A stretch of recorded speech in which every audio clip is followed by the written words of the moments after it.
अगर दिन में किसी भी समय नींद आप पर धावा बोल रही है तो आप केवल 24 कौर खाना खाइए। आप देखेंगे कि आप सुबह 3:30 बजे उठ जाएंगे। हर कौर 24 बार चबाएं। आप देखेंगे कि खाना खाने से आलस नहीं होगा।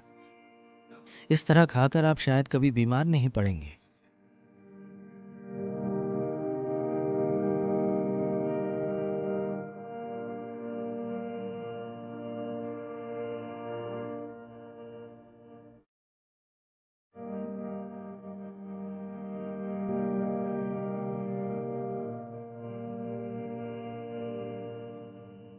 तो हर बार जब आप ध्यान करने बैठते हैं और अगर आपको नींद आने लगती है तो मैं चाहता हूं कि सबसे पहले आप ये समझें कि ये क्या है।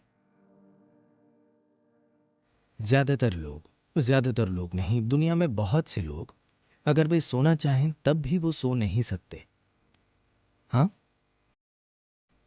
बहुत से लोग बिस्तर पर लेटते हैं और सोने की बहुत कोशिश करते हैं पर सो नहीं पाते। उन्हें नींद की गोली खानी पड़ती है। धरती पर लाखों करोड़ों लोगों की यही हालत है। तो अगर दिन में किसी भी समय नींद आप पर धावा बोल रही है तो एक मुख्य बात यह है कि आप अपनी सेहत की बुनियादी जांच करें। ये देखें कि आपके सिस्टम में कुछ गड़बड़ तो नहीं है। आप किसी खास शारीरिक परेशानी से गुजर रहे हैं। आपने गौर किया है कि आप ठीक नहीं हैं।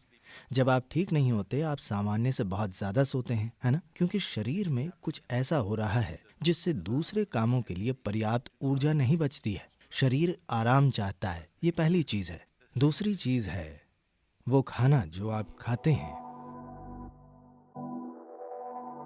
तो अगर आपको ये करना चाहिए। आमतौर पर जो लोग योग के मार्ग पर हैं उनके लिए आप जानते हैं क्या कहा जाता है। आपको सिर्फ 24 कौर ही खाने चाहिए। ये मैं सबके लिए नहीं कह रहा हूँ। अगर आप गौर कर रहे हैं कि आपको दिन भर नींद आती है तो आप केवल 24 कौर खाएं, यानी 24 बार मुंह में कौर भरें। 24 क्यों? मैं अभी उस संख्या की बात नहीं करूंगा, पर उसके पीछे एक विज्ञान है। आप 24 कौर ही खाइए। मुंह भरने का मतलब ये नहीं है।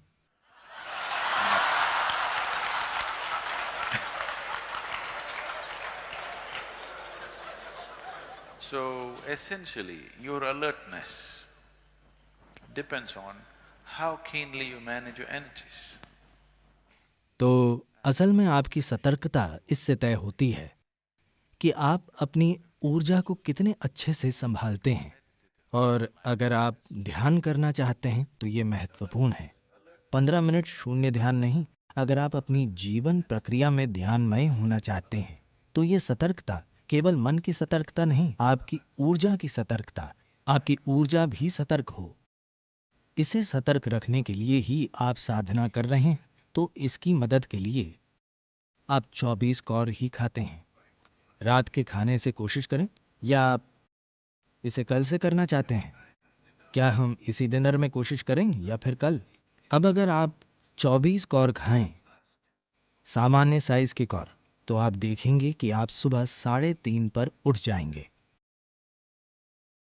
हाँ, समय को देखने के भारतीय तरीके में निमिष नाम की एक चीज होती है जिसका संबंध 24 से है। इसलिए 24 कौर खाए जाते हैं। आप 24 कौर खाइए, पर उतने ही समय में जितने में कोई पूरा खाना खाता है। जो भी, देखिए आश्रम में जो भी सबसे ज्यादा खाता है, बस उनकी थाली देखिए। जब तक वो न उठें आपको भी वहीं बैठे रहना चाहिए। बस खाली बैठना नहीं, आपको चबाते रहना चाहिए। तो हर कौर को 24 बार चबाइए।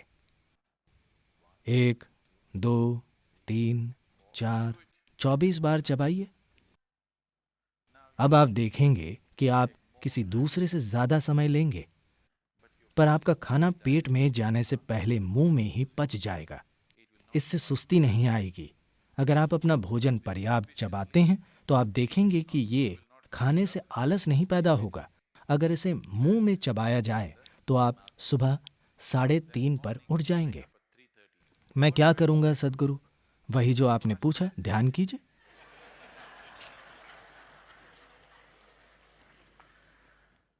3 बजे, 3:30 बजे आपको भूख लगेगी, नींद खुल जाएगी।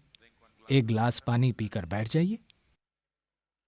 अगर आपको पानी पीकर भी नींद आए तो कोई बात नहीं, 5:30 बजने में अभी समय है, आप थोड़ा ऊँघ सकते हैं। या जब आप उठें, सबसे पहले आप शौचालय वगैरह का काम खत्म कर लीजिए, नहाकर अपने बालों को गीला छोड़ दीजिए। आप बिना सोए 8 बजे तक साधना के अंत तक जगते रहेंगे। और कल सुबह के भोजन में भी अगर आप 24 कौर खाते हैं तो आप डिनर के समय तक सोने वाले नहीं हैं। उसे अच्छे से चबाइए। अगर आप अच्छे से चबाते हैं तो पाचन प्रक्रिया 1.5-2 घंटे में पूरी हो जाएगी और आपको भूख लग जाएगी। और रहने का ये सही तरीका है। अगर पेट खाली है तो इसका मतलब ये नहीं कि कुछ खाना ही है। आप बस पानी पीजिए और आप सतर्क रहेंगे, आप बहुत ऊर्जावान रहेंगे। आपका वजन कम नहीं होगा क्योंकि आपका सिस्टम उस भोजन का इस्तेमाल करना सीख लेगा जिसे आपने अच्छे से खाया है, न कि उसे बर्बाद करेगा। ये आर्थिक और पर्यावरण दोनों रूप से दुनिया के लिए बहुत अच्छा है और आपकी सेहत के लिए भी बहुत अच्छा है। अगर आप इस तरह खाते हैं तो शायद आप कभी बीमार नहीं पड़ेंगे।